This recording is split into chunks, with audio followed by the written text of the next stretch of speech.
இப்போ மிக்சியில் போட்டு நல்லா அரைச்சாச்சு. இப்போ இதை கொஞ்சம் நேரம் ஆற வச்சாச்சு.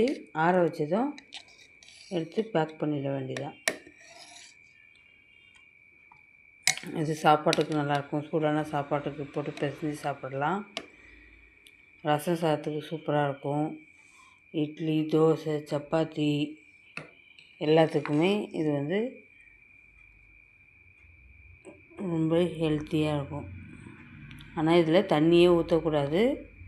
ஃபுல்லாக நல்லெண்ணெய் மட்டும்தான் ஊற்றி தான் அரைக்கணும். அப்போ தான் 1 வாரம் 10 நாள் ஆனாலும் கெட்டு போகாத இருக்கும்.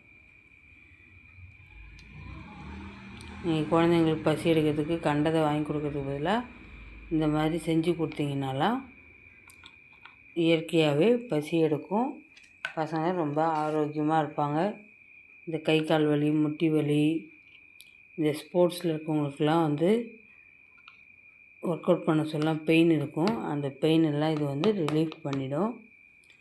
எப்பவுமே உடம்ப ஸ்ட்ராங்காக வச்சுருக்கும். பிரண்டை